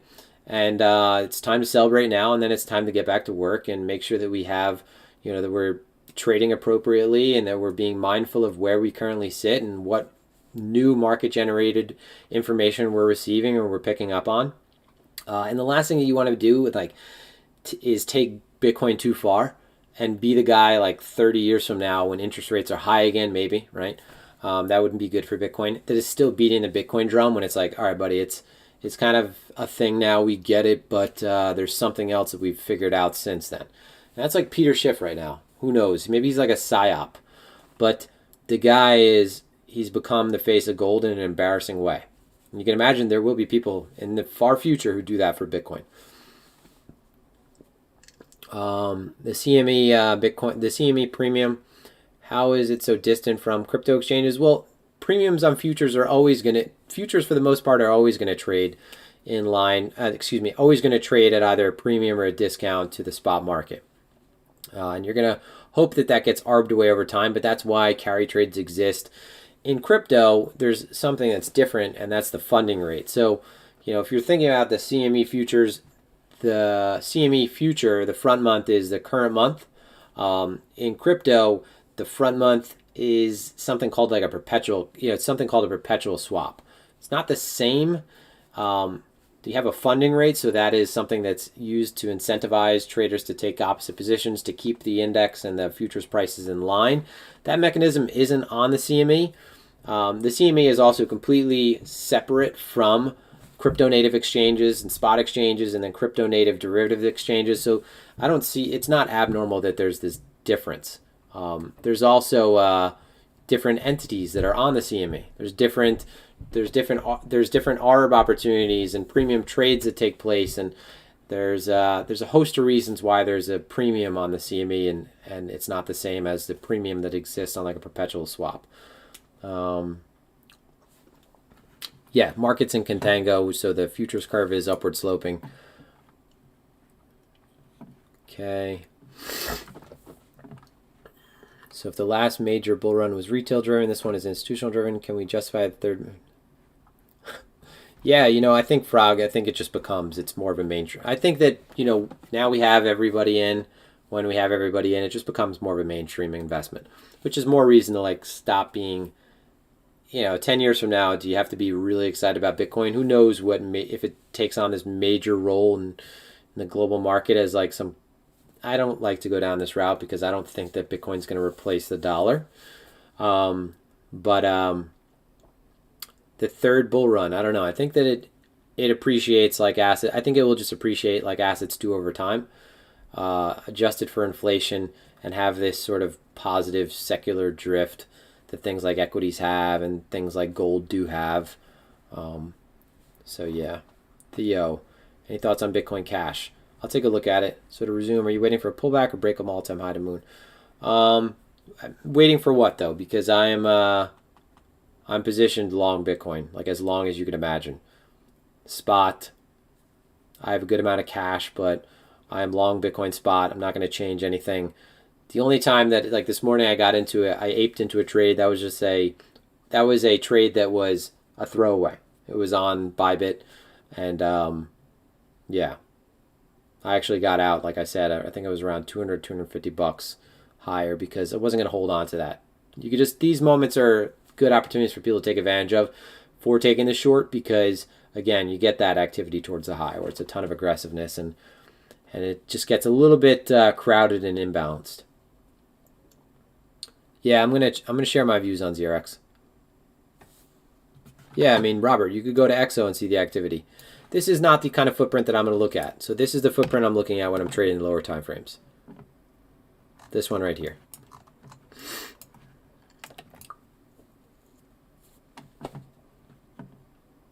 So this is the footprint that I'm more often than not paying attention to when I'm trading lower time frames. And there's a lot of things that I could look at and see with this.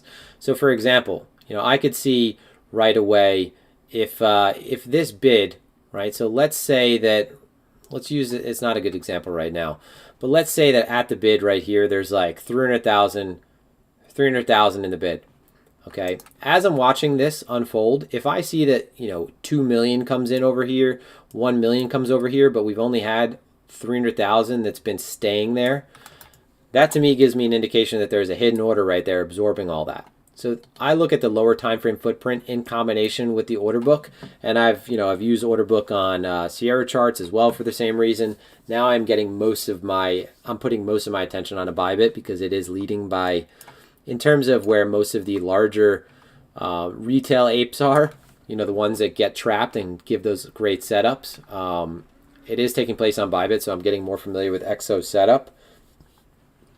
But yeah, we've gone into detail about footprint on BlockRoots. So if you're not familiar, go to blockroots.com.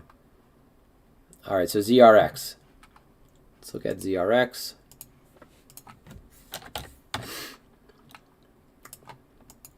So here's a great example because ZRX is on Coinbase. Let's get a non-Coinbase chart. No, ZRX is on Coinbase, right? So things that stand out about ZRX, right? So weekly back above the 20-period moving average. Right, so above the 20-period weekly moving average, that's great. It's above it because it's moving sideways though, right? It's going to be flat with it. Not that important. Most important though, let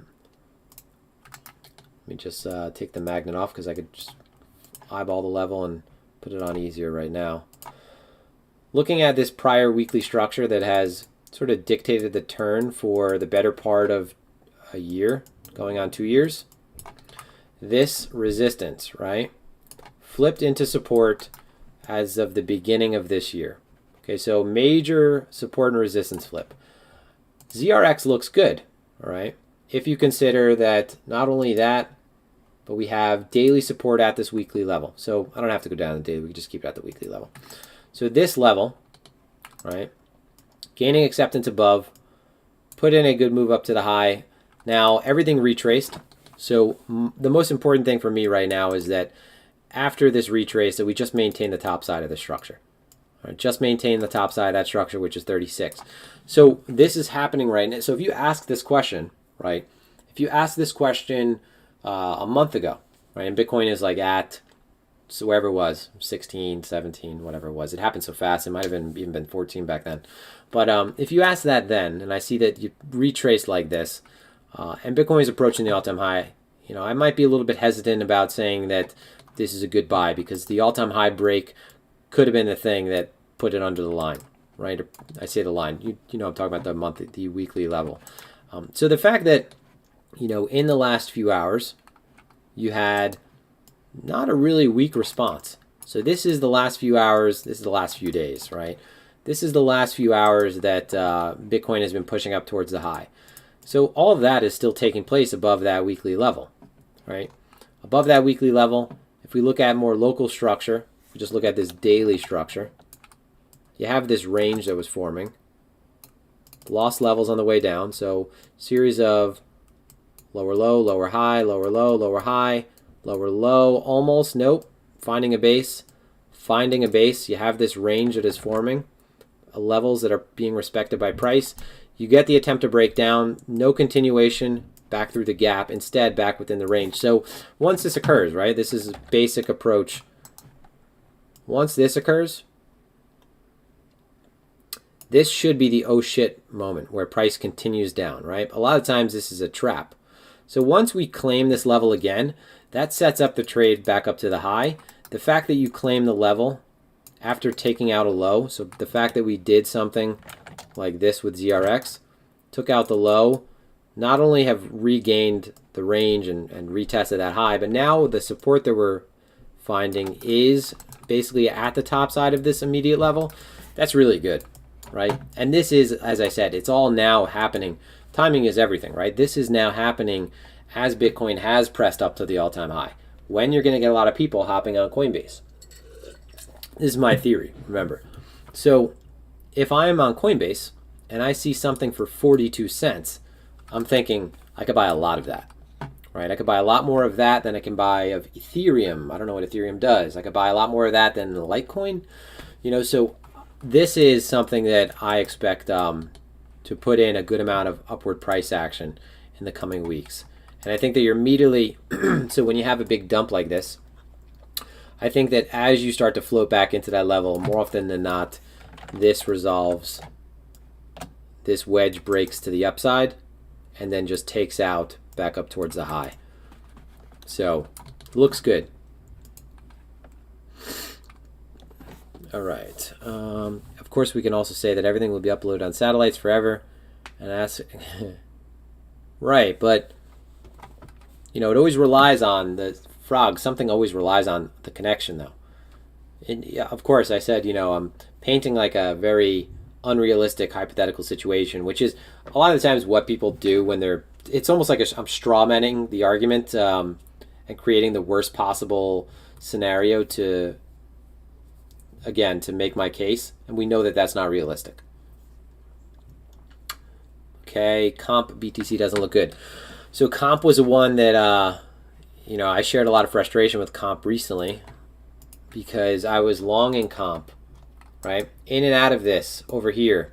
I lost, you know, I shared this on my Twitter page. I shared my loss. I lost, you know, which is not it's within my risk limits, but I lost around, what was it, $7,600 on that trade, on that scalp. So, which is fine because that falls within what I'm willing to lose. But I was in and out of this, and then finally I had a trade work out in my favor, and I got out because I was thinking, nah, I'm not letting this screw me again. But the idea behind this trade was, okay, you have this weekly level This is a lot of times my criteria to start looking for longs. So we have this previous weekly swing low. That is my area where I'm defining my positioning for this next trade. I was thinking, okay, so that weekly level is also a significant daily level. Everything is on the up and up. I could front run this, and it's going to break up. Now, we got so many breaks into that weekly level and no acceptance. So I'm not interested in comp. I'm not necessarily interested in comp until we're back at this weekly level. And that's just, it's anything that's showing weakness right now is just, it's falling off my list in terms of priority. Ave double top. So BTC doesn't look good because it's again BT. So when you're looking at a comp BTC chart or any pair that's BTC, that gives you a good indication as to whether or not it's underperforming Bitcoin or it's holding up. So if you see that it's BTC pair, it's not doing well, it's underperforming Bitcoin. So that means you should prioritize being in Bitcoin in that case, right? It's where the strength is. People trade USDT pairs and trade USD, so I look at both of those charts. Ave double top. I don't think so, man. I think Ave is going to rip. V-shape reversal like this, it's taking out the high. Ave will be over $100 soon. You know, and I have a 6-figure plus position in Ave, so and that's in spot, so I hope so. Okay.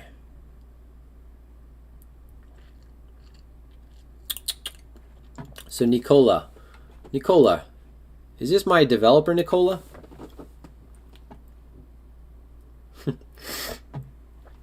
I want to give you a chance to answer if you're my developer. Same names. Unless there are just two Nikola Milosevics.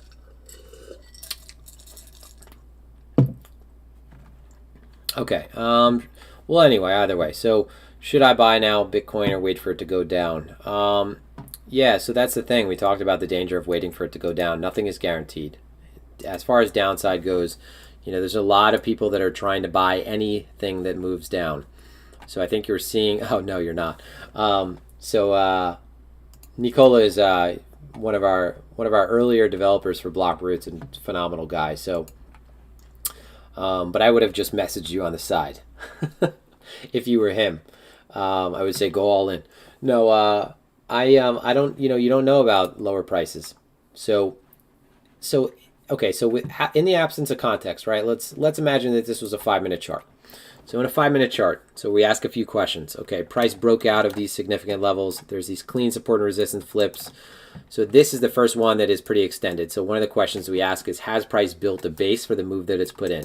So I would say in this case, you know, no, price hasn't really built that good of a base, right? This is pretty extended, okay? Absence of context, right? This is just looking at this from a structural TA 101 sort of standpoint.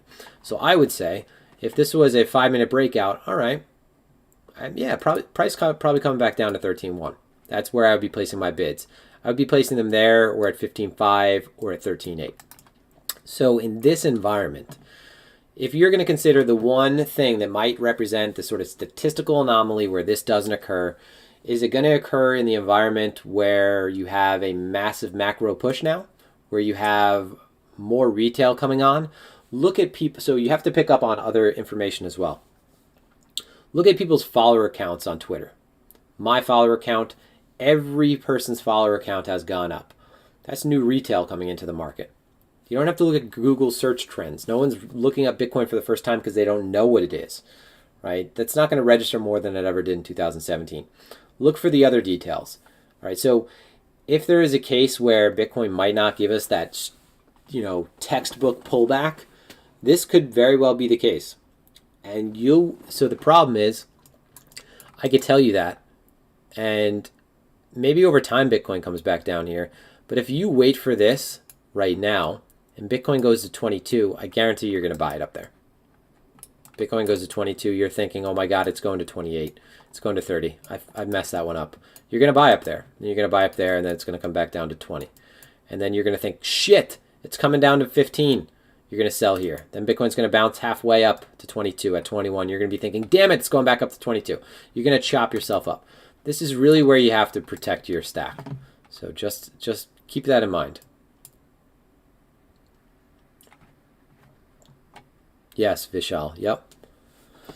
So connected MCM, feel like we're overextended. So the concept of overextended, right?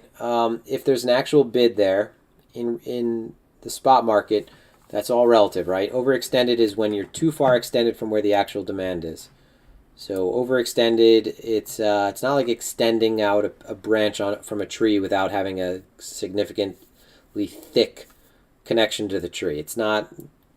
You don't want to start thinking of charts like their structural, physical structure. So extended is relative to demand.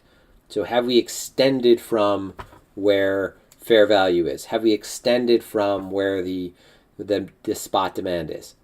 So yeah, I think the Cointelegraph thing is no, it's a live stream tomorrow. What's your opinion on Litecoin? I think Litecoin looks really good now.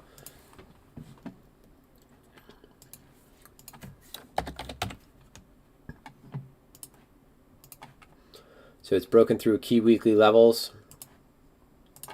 You had a series of, just look at the more recent ones, maintaining this floor. This is the first area of interest, right? You don't really get much of an opportunity here. You get the retest though. Now back to higher time frame resistance. I think this is just starting to turn also. I think Litecoin in this bull market, that 145, 130 is coming up soon.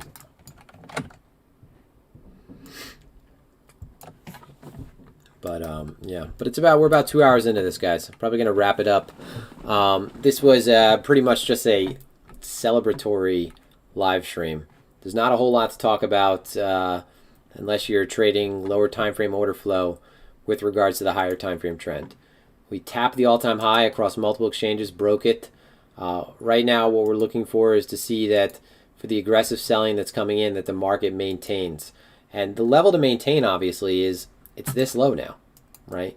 And this would be the level to pull the market back into to create the fuel to actually move the market back up. So if I see we're ripping down towards 17.4, 17.3 again, that is the trap, I think. So I'm not, where we sit right now, I think it's kind of smooth sailing, right? So even if we come back down here, swing that trap, you get a bunch of aggressiveness, assuming that we're coming back down here and here. That builds up that squeeze fuel to rip us up. It could happen between there, right? You just want to see that this area is getting sold. So one thing to pay attention to, I want to see that this is beginning to flatten out. So right now this is predicted, but I want to see it's beginning to flatten out. I want to see things like, if we look at, let's look at this over the course of, not the CME yet. So you have your single prints down here at around 1945. That's a good imbalance. But I think I would really want to see, it's not occurring yet, something like, that is the 5 minute. All right. We're not getting yet, so nothing to get totally excited about. But ideally, what we have right now, you have some sign of absorption. So you have, again, what I've been saying is this structure, you're getting a lot of aggressive buying, right? A lot of aggressive buying for no result. So you have CVD making a higher high, price actually making a much lower low, much lower high. So that's getting absorbed, right? This is aggressive buying coming into the market. The fact that it's upward and price has not made a higher high, so it's not being represented in the price action. What you want to see is that, let's say the price comes down to this low and move sideways. Okay, you want to see that whatever it does here, that on CVD, it does something like this. Lower. Okay, because what that is going to indicate is that over time, even though price is holding up, the delta is showing that there's more aggressive selling and that for the activity we see coming into the market, there's no results, right? More selling, doesn't matter, higher prices still. So what we look at are previous pivot points, and we look at the same levels within CVD. Until we see that, we could be chopping around. We could make another move back down to the lower prices around 8.7, 8.8, even lower. But you want to see offside positioning. Market got overheated. That's the way it is. Yeah, that's it, guys. I will see you guys on Wednesday. Hopefully we have an all-time high break by the end of the day, and I'm saying that because it'd be really nice to go into Wednesday's stream at 22K, right? Trying to figure out the next map for the next few years. Okay? Everyone have a fantastic evening. Thank you for tuning in. As always, exercise proper risk management and trade effectively. And if you're not currently signed up, I think Phemex is still doing a promotion. So if you go to Phemex.trade, so Phemex.trade, that gets you some discounts because that's using our partnership link. And yeah, check out BlockRoots.com if you haven't already checked out that. Take care, guys.